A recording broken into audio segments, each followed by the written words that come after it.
Yes, Pink, week 3 of the SEC grind, going into a very difficult place to play at Vanderbilt Wednesday night, and then following up against Mississippi State, who we just faced a couple of weeks ago at home on Saturday. So 2 more big challenges for us.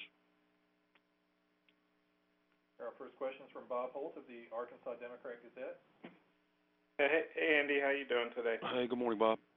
Yeah, I think you guys have played 3 overtime games this year, and I know that's a lot for any season. Arkansas has played 3 straight overtime games, period. Just have you ever experienced anything like that? And just kind of what are your thoughts on a team having to do that?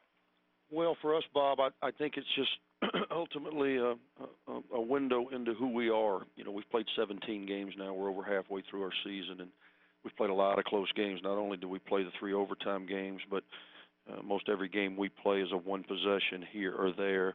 It's going to determine winning and losing. So we better be comfortable in the chaos, which is close games, because that's who we are.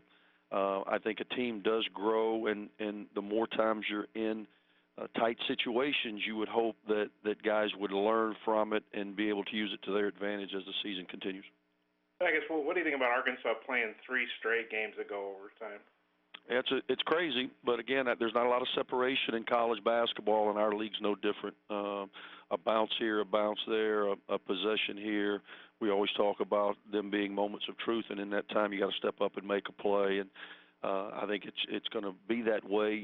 We're only 2 weeks into the league play, but I envision the remaining 7 are going to be very similar in that there's going to be a lot of close games as we close down the stretch. And when you were talking a minute ago about learning things, are you talking about any team that plays a lot of OT games? Was that more of a general statement? Yeah, more of a general statement. And I don't know Mike's team that well. We don't play them but once this year, and it's late in the season. I've seen them casually. I saw him, beat Kentucky in a great win, and I know he's got some veterans, and he's got some new guys as well. And each and every time you're in a tense situation where one possession typically is going to determine who wins and loses, I do think you grow from having been through those experiences. Thanks. Question is from Michael Bonner of the Jackson Clarion Ledger.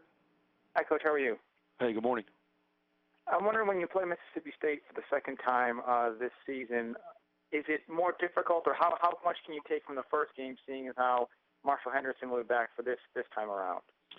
Well, for us, we obviously have a better feel having played them. Again, it's crazy how the schedule works, but you don't play some teams for till the end of the season, and we play our in-state rival twice in like a 2-week period. But we'll do what we do. Marshall was a part of our team through 12 of our first 13, and then obviously he had to sit out the first 2 league games. But now he's back, and he'll have 3 or 4 games under his belt heading into that game. So I don't think infusing him into what we do will be any different.